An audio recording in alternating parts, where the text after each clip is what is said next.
Mesdames, Messieurs, bonsoir et bienvenue à cette édition du 20h. À la une de ce journal, événement dramatique du 24 octobre 2020, le Cameroun tout entier ému face à la cruauté humaine qui a arraché la vie à 7 élèves. Vague de réactions tout azimut sur ce drame, c'est à suivre dans ce journal.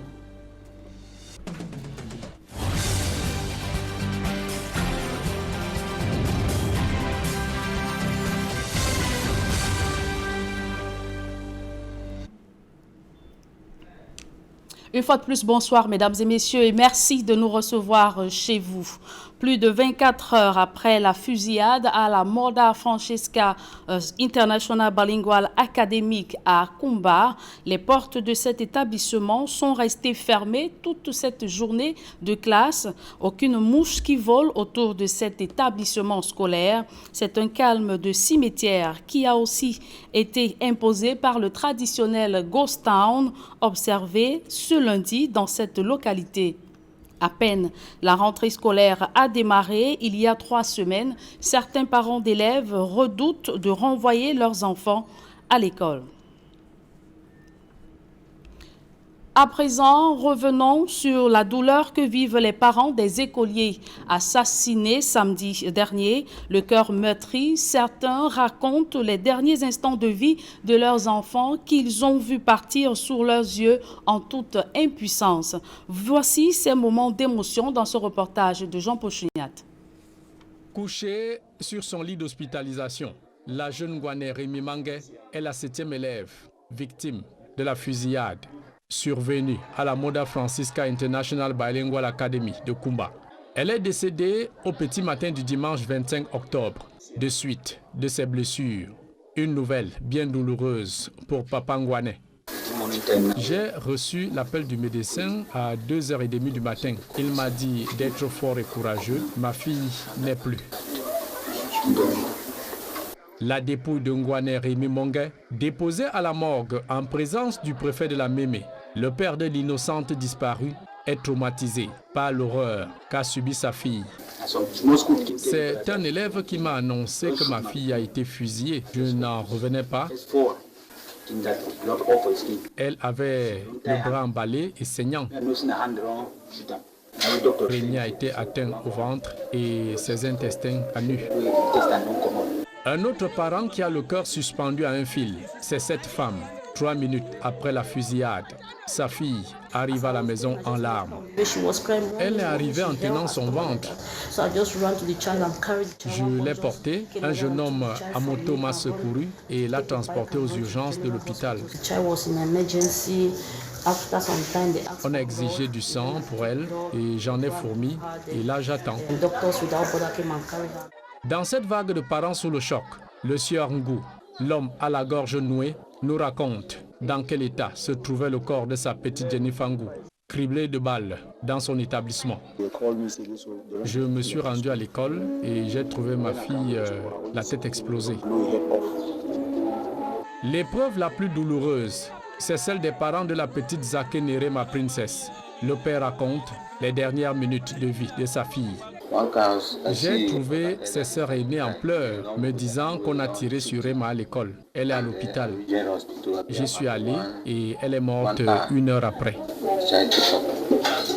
Dans son lit d'hôpital, la petite Zakene princesse fait une déclaration étrange à sa maman que voici. Avant de rendre l'âme, elle m'a dit « Maman, je ne mourrai pas ». Et pourquoi lui ai-je rétorqué? Elle a dit, même s'il faut mourir, moi, Emma, je serai réincarnée. Je lui ai dit, à 9 ans, tu parles ainsi? Elle a dit, si, mon corps sera enlevé et conduit au paradis. Les familles des innocents assassinés sont inconsolables et le Cameroun tout entier porte le deuil à la suite de ce carnage perpétré par des assaillants armés non identifiés qui ont fait irruption le samedi 24 octobre 2020 à la Moda Francesca International Bilingual Academy, tuant 6 élèves sur le coup et faisant une dizaine de blessés graves dans cette ville du sud-ouest, une des 2 régions anglophones en proie à une crise sociopolitique depuis 2016. Et 48 heures après ce crime odieux, le président de la République condamne avec la plus grande fermeté ce crime jugé barbare et lâche envers des enfants, écrit Paul Biya. Le chef de l'État dit avoir donné des instructions pour que des mesures appropriées soient prises avec diligence pour traquer et interpeller les auteurs de ces actes ignobles qu'ils devront répondre devant la justice. C'est un télégramme du chef de l'État signé ce 26 octobre et adressé à Bernard Okalia-Bilay, gouverneur de la région du Sud-Ouest. Et la ville de Kumba est touchée dans son cœur et son âme. Les populations sont sorties en masse dans le département de la Mémé pour protester contre le massacre de leurs enfants et la violation de l'espace scolaire. D'autres précisions avec Kedjara. Marche noire dans la ville de Kumba, en pleine crise anglophone.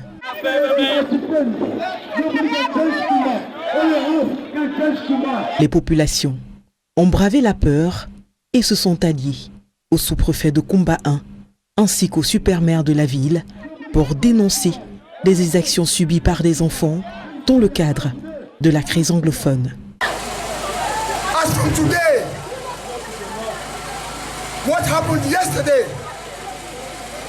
Ce qui s'est déroulé hier au quartier Bamileke ne doit plus jamais se produire.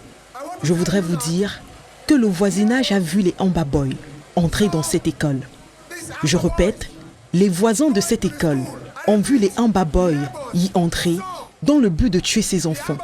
Et ils n'ont pas appelé la police, la gendarmerie ou les militaires.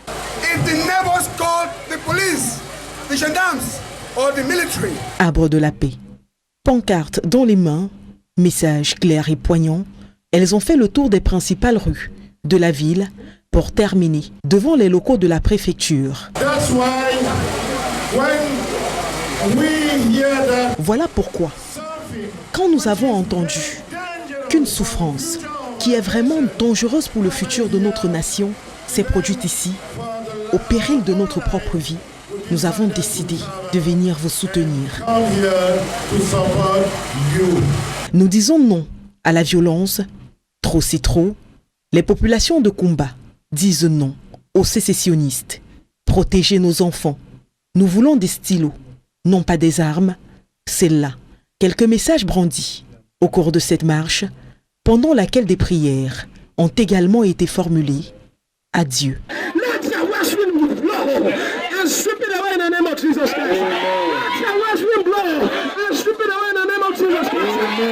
Kumba, après Ngarbu, le massacre de trop, commis sur des enfants innocents et sans défense, en pleine crise anglophone. Et la conférence épiscopale nationale du Cameroun décrète un jour de prière pour les disparus de l'attaque de Kumba du 24 octobre dernier. Le président des évêques du Cameroun, Monseigneur Abraham Komé, demande à tous les pasteurs d'organiser des séances de prière durant toute la journée du 30 octobre pour le repos éternel de toutes les âmes innocentes arrachées à la vie. Il condamne dans un communiqué publié au lendemain de cette attaque la barbarie perpétrée contre des enfants qui ne demandaient qu'à s'instruire pour un avenir meilleur. La conférence épiscopale nationale du Cameroun réitère qu'elle n'a cessé d'appeler à l'arrêt des violences sur toutes ses formes portant atteinte à la dignité et à la vie humaine. C'est l'essentiel d'un communiqué signé hier par Abraham Komé, président de la conférence épiscopale nationale du Cameroun. Et l'indignation est générale après le massacre des écoliers à Kumba dans le sud-ouest. Politiques, footballeurs, artistes nationaux et internationaux disent non à la guerre. Ils prônent le retour de la paix dans les régions du nord-ouest et sud-ouest. Et c'est à travers des vidéos postées sur les réseaux sociaux qu'ils expriment leur profonde douleur. Gladys Sidi. Ils crient leur colère et leur mal-être. Après le carnage enregistré à Kumba, de loin ou de près, tous se sentent concernés.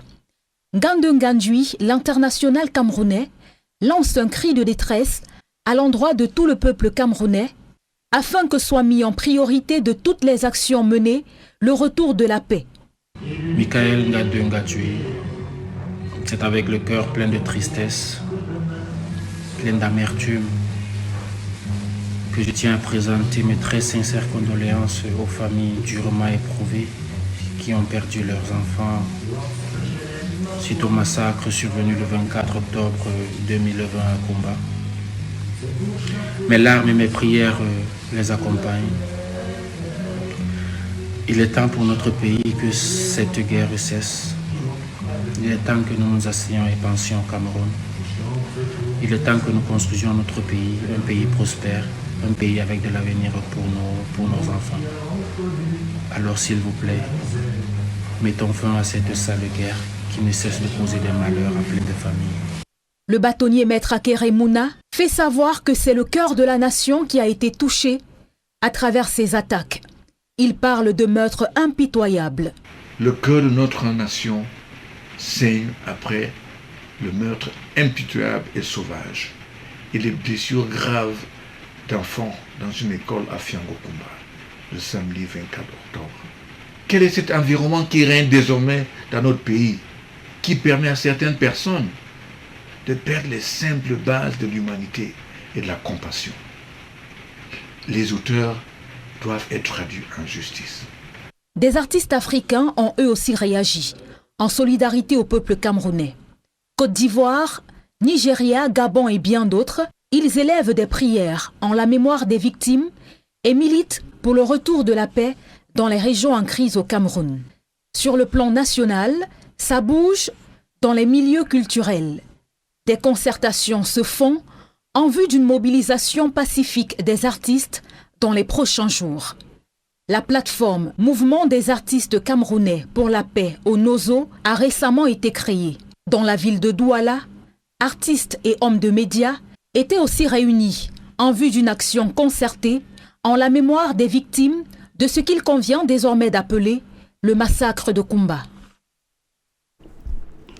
Et le représentant spécial du secrétaire général de l'ONU et le chef du bureau régional d'Afrique centrale de l'organe onusien François Lunseni Fall se dit profondément choqué et attristé par l'attaque brutale du 24 octobre dernier contre la Moda Francisca International Bilingual Academy. Le représentant spécial d'Antonio Guterres demande une enquête approfondie afin que les auteurs de ce crime soient traduits en justice. François Lunseni Fall réitère aussi son appel au cessez-le-feu global. Et à la suite de cette condamnation du chef du bureau Afrique centrale pour l'ONU, l'ambassade de Chine au Cameroun condamne elle aussi les événements tragiques du 24 octobre dernier à Kumba dans le sud-ouest.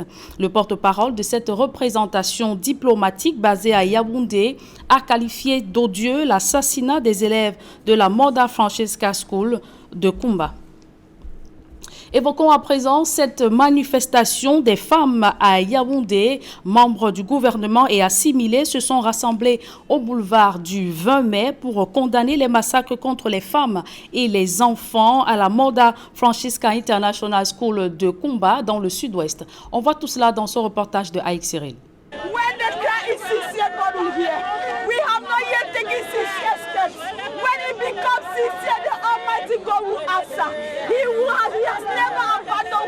Les larmes des membres du gouvernement et assimilés au boulevard du 20 mai à Yaoundé.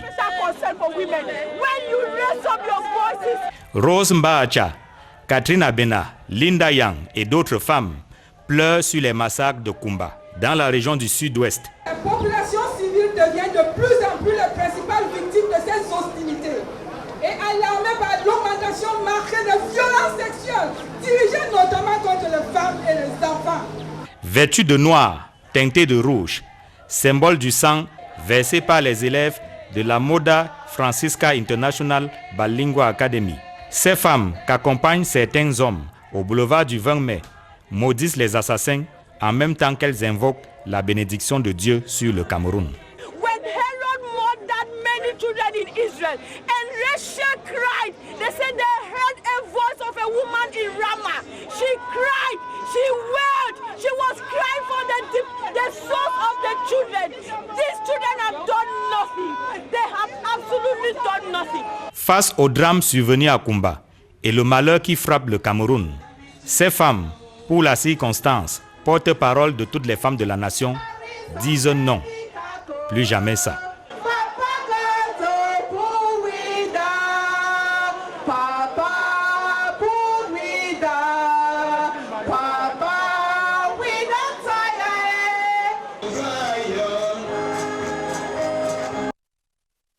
Et la vague d'indignation que suscite cette attaque meurtrière du 24 octobre dernier touche également les populations de la région du sud, de la région de l'ouest. Elles sont sorties pour dénoncer et condamner cet acte odieux. Ambiance dans les rues de Bafoussam, c'est avec Leclerc Taken. Des hommes de Dieu ont joint leur voix à celle des populations de la région de l'Ouest pour condamner le carnage du 24 octobre à Kumba, où des pauvres enfants, en quête légitime du savoir, ont été froidement assassinés. L'affaire de Kumba, là, les enfants, là, ça fait mal. Et vraiment, il faut que l'État prenne ses dispositions. Sinon, ça ne peut pas marcher. C'est vraiment cruel. On essaie un peu comment on doit encore faire pour tout dans cette pays. Vraiment, le Dieu, ces enfants innocents. Un parent se lève pour tuer son propre fils. Franchement, c'est inadmissible. C'est ça qui me rend inadmissible. Parce que la vraie guerre ne se fait pas entre soi. C'est avec les États. On voit comment on fait passer pour tuer son petit frère en demain. Encore les élèves. Nous sommes parents. Kumba n'est pas loin d'une autre ville du Cameroun. Tout peut se produire partout à tout moment. C'est le temps pour l'Église et tous les autres frères et sœurs de la nation de se lever pour dénoncer d'abord de tels actes de barbarie. Pour dénoncer les méthodes de ceux qui, peut-être justement ou injustement, réclament justice. Mais nous pensons qu'on ne peut pas parvenir à une véritable justice si on n'a pas un regain d'amour pour les hommes qui sont en face de nous. Nous nous sommes dit, nous nous levons et nous venons d'abord crier à Dieu notre douleur, compatir avec ces familles qui sont inconnues, mais qui demain peuvent prendre les noms de nos familles, aux autorités que nos enfants sont en train de mourir. C'est dire aux responsables de cette nation qu'il y a des gens qui pleurent, qui sont dépassés par la situation et qui pensent qu'il faut prendre des machettes pour pouvoir la régler. Et donc s'ils ne remettent pas les choses sur la table du dialogue, de la communion, du partage, la fraternité, nous ne savons pas où on arrivera. Après une marche, ces pasteurs, accompagnés des fidèles, ont pris place au rond-point central de la ville de Bafoussam. Pancarte en main où on pouvait lire « Soyons humbles, reconnaissons que nous sommes dépassés, repentons-nous de notre barbarie et Dieu agira ». Ou encore « La paix est plus forte que le tribalisme et les injustices ». Compassion, louange et prière ont animé ce moment de forte douleur. Pour ces populations de la région du Soleil couchant, c'est la ligne rouge qui a été franchie. Les solutions proposées jusqu'ici pour résoudre cette crise n'ont porté aucun fruit escompté. Il faut agir autrement. Et comme disait Martin Luther King, nous devons apprendre à vivre ensemble comme des frères, sinon nous allons mourir tous ensemble comme des idiots. Fin de citation. Cameroun, oh Dieu, trop de larmes ont coulé, trop de sang se sont versés. Vague d'émotions sur le drame de Kumba. Des militants de l'opposition et ceux du parti au pouvoir condamnent cet acte odieux perpétré sur des vies innocentes samedi dernier à Kumba dans le sud-ouest. Et au-delà de ce discours unanime, l'opposition s'indigne de la déclaration du porte-parole du gouvernement indiquant que cette école opère dans la clandestinité. Le regard croisé des hommes politiques au cours de l'émission Droit de réponse, c'est avec Flavien Valondongo. Des vies des adolescents supprimées par des sans-foi ni loi. Le drame est survenu à Kumba dans la région du sud-ouest Cameroun. Des acteurs politiques se lâchent. Sans passion, nous pouvons dire qu'au jour d'aujourd'hui, nous pensons que c'est un acte terroriste. Et que pour cette raison-là, nous devons d'abord nous arrêter et dire à nos frères qu'ils commencent à aller trop loin. La militante du RDPC qui s'indigne ici est rappelée par le militant du mouvement pour la renaissance du Cameroun et allié que les régions anglophones sont en guerre depuis des mois. On se souvient que le président Biya a déclaré la guerre. Il a dit que le régime allait faire la guerre aux séparatistes. Tout le monde l'a écouté. Ça veut dire que le Nozo aujourd'hui est une zone de guerre. Mais la question que je me pose, c'est comment ça se fait que l'on autorise les enfants à retourner à l'école sans s'assurer que l'armée a les moyens de protéger ces enfants-là. La réponse à la question est donnée par le porte-parole du gouvernement, qui fait savoir que ces enfants en quête de connaissances ont été tués dans une école clandestine. Le ministre de la Communication veut nous faire croire que cette école était une école clandestine. Et c'est pourquoi je dis ça, c'est du sadisme.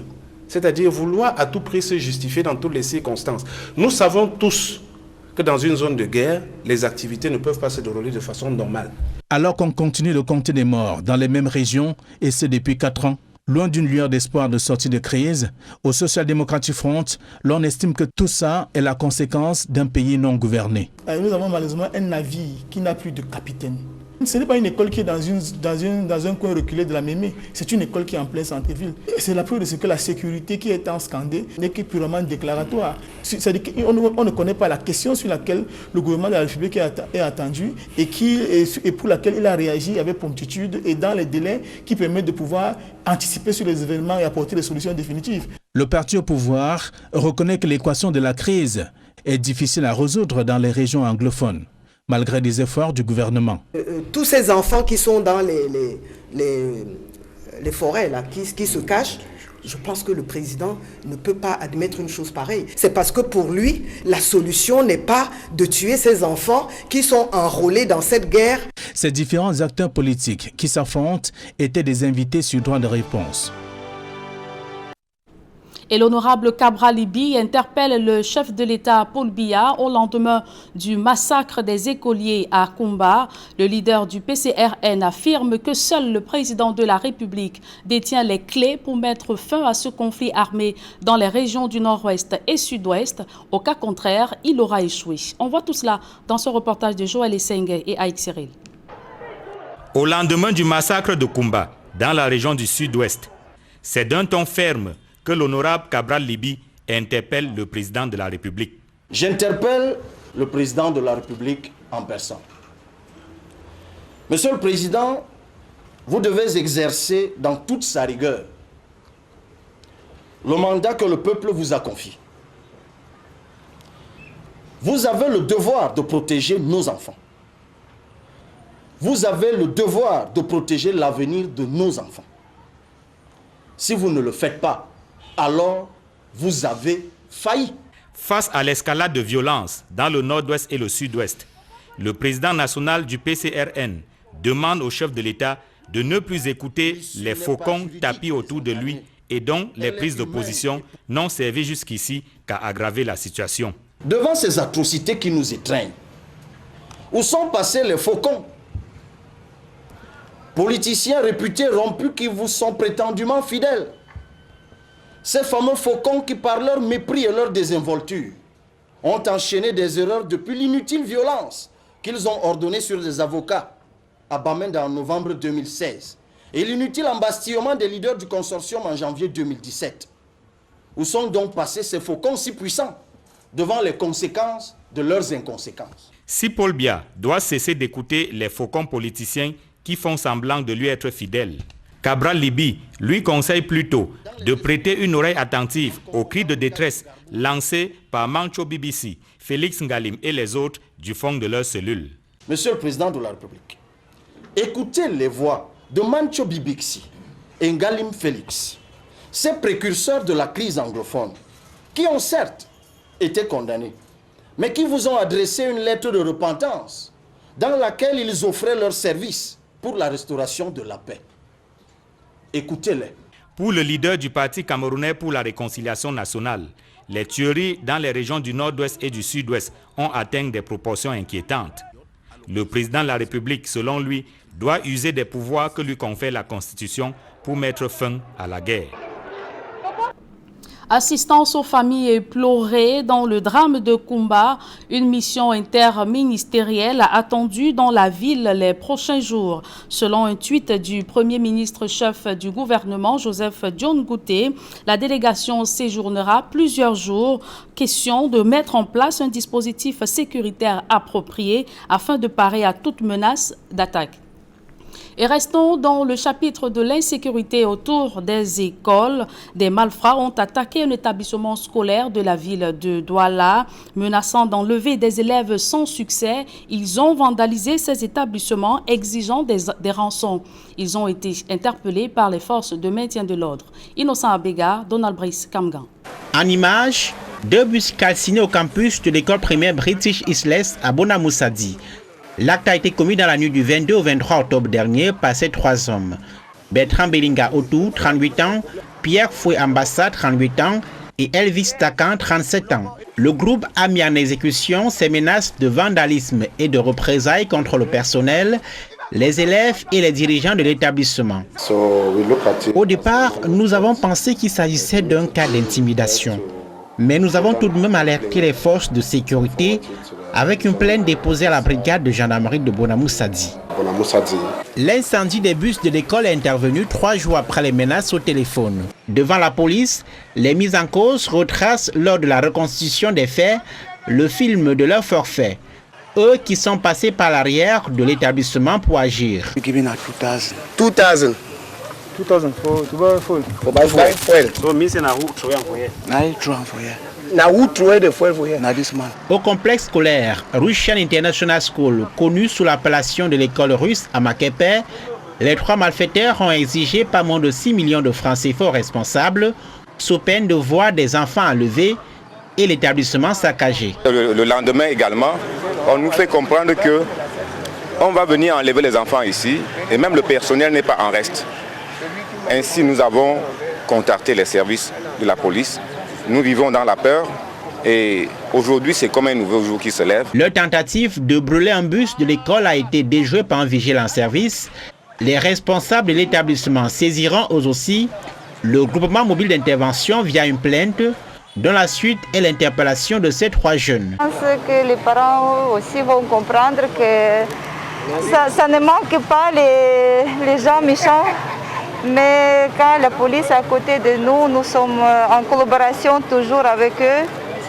Et je pense qu'il n'y a rien à craindre.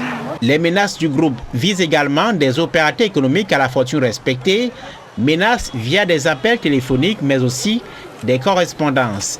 J'ai écrit, je cite, Monsieur Tamou, nous sommes une organisation et on a été payé pour vous éliminer.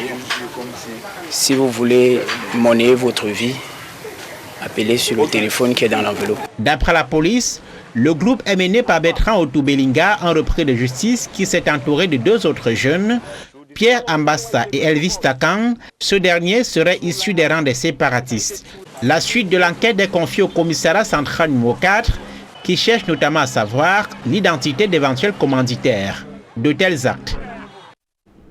Allons tout de suite à l'étranger. Présidentielle du 31 octobre en Côte d'Ivoire, à jour J-1 du scrutin, la campagne électorale et la campagne anti-campagne battent leur plein sur le terrain. L'opposition appelle à un report de l'élection alors que le président sortant Alassane Dramane Ouattara ratisse large sur le terrain pour glaner le maximum de voix en vue d'un 3e mandat à la présidentielle. D'autres précisions avec nos envoyés spéciaux Emmanuel Diop et Guizogo. À 6 jours de l'élection présidentielle ici en Côte d'Ivoire, la campagne électorale est certes lancée, mais il faut reconnaître qu'elle est encore très timide. Les 2 principaux candidats à ce scrutin, le président sortant Alassane Dramane Ouattara et son adversaire Konan Kouadio-Bertin, Kakabé, selon son petit nom, occupent donc littéralement le terrain. Ce sont donc leurs affiches qu'on peut voir dans les rues de la capitale économique ivoirienne.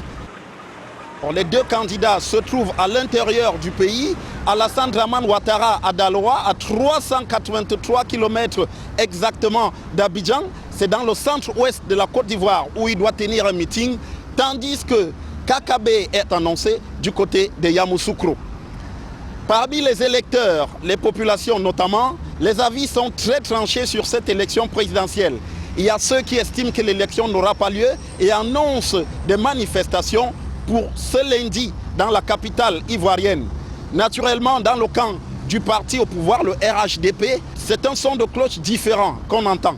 il est question d'un nouveau mandat pour Alassane Dramane Ouattara qui, à entendre ses partisans, a redressé la Côte d'Ivoire et l'a mise définitivement sur orbite pour qu'elle soit un pays développé. Depuis Abidjan, pour Equinox Télévision, Emmanuel Diop, Gizogo. Toujours en Côte d'Ivoire, mauvaise goutte d'huile dans la campagne électorale ivoirienne. Le ministre de l'administration du territoire décédé a reçu un hommage digne d'un haut commis de l'État. Alassane Dramane Ouattara a dû écourter sa campagne pour prendre part à cet événement. On voit tout cela avec nos envoyés spéciaux Carlos Minoué, Cédric Noufélé. Sous le ciel de la Côte d'Ivoire, la disparition d'un acteur clé de l'administration territoriale et du dialogue politique plonge la nation dans une profonde tristesse. Le chef de l'État, Alassane Dramane Ouattara, suspend sa campagne électorale pour assister au dernier voyage du ministre Sidiki Diakité, décédé en plein exercice de ses fonctions des suites d'un arrêt cardiaque le 23 octobre 2020.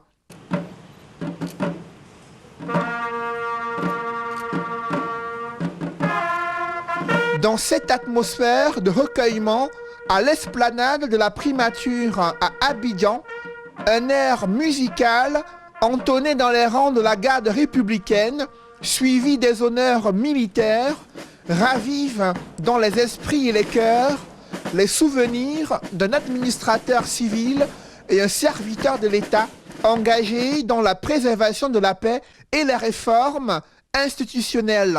Élevé au rang de commandant de l'ordre national à titre posthume par le Premier ministre Ahmed Bakayoko, Sidiki Diakité quitte la scène sous les projecteurs de la République ivoirienne. Sa famille, affligée, reçoit des mains du président Alassane Dramane Ouattara le drapeau national, signe de reconnaissance pour cet ancien préfet du département d'Abidjan, auréolé du prix de la meilleure autorité préfectorale en 2017. Il venait alors d'être nommé ministre de l'Intérieur et de la Sécurité en Côte d'Ivoire. C'est avec une grande émotion que la République de Côte d'Ivoire a pleuré l'un de ses dignes fils, disparu brusquement vendredi dernier alors qu'il devait présider une réunion par visioconférence des préfets de la Côte d'Ivoire afin de prendre le pouls et la situation sécurité administrative dans le pays. Le président de la République a suspendu sa campagne électorale dans l'arrière-pays afin d'assister aux hommages de la nation rendus en la mémoire de Sidiki Diakité, ancien préfet d'Abidjan et ministre de l'administration du territoire et de la décentralisation. Sa famille très émue de recevoir le drapeau des mains du président de la République de Côte d'Ivoire. Elle se rend présentement à Grand-Bassam pour l'inhumation de l'illustre disparu. Ses proches sont encore sous le choc. La Côte d'Ivoire également, mais la campagne, elle, va reprendre pour permettre aux candidats encore en lice de convaincre les indécis à quelques jours de ce scrutin présidentiel prévu précisément le 31 octobre 2020. Ici à Abidjan, Cédric Noufélé et Carlos Minoué, envoyés spéciaux pour Equinox Télévision. Et de la réclame dans ce journal, la compagnie de téléphonie mobile Orange Cameroun prime ses meilleurs clients. Les gagnants du jeu Joue et Gagne ont reçu leur lot ici dans la ville de Douala. Reportage. Orange. Orange vous remercie d'avoir participé au jeu Joue et Gagne. Joue et gagne, du rêve à la réalité chez Orange Cameroun. Une expérience vécue par des abonnés dans la ville de Douala. Ils ont été invités à récupérer leurs chèques et autres lots à l'agence de l'entreprise à Bonapriso. Un moment empreint de convivialité, de joie immense pour les heureux bénéficiaires qui ont remporté des montants allant de 100 à 3 millions de francs CFA. J'ai été très ému quand on m'a appelé pour me faire comprendre que j'ai joué et j'ai gagné le jeu. Je n'ai pas cru, je me suis passé pour un homme d'autorité pour dire si ce que la dame me dit est vrai, je pourrais peut-être l'enfermer. Mais à ma grande surprise, je suis en train de vivre la réalité sur le terrain. Je suis très content. C'est vraiment un miracle divin. Parce que rien qu'à partir du téléphone, je gagne 3 millions. Vraiment, c'est un miracle divin. Je ne peux que dire merci au Seigneur. Merci à Orange. Parmi les gagnants de cette phase, plusieurs comptent concrétiser leurs projets et d'autres finaliser les frais de scolarité de leur progéniture.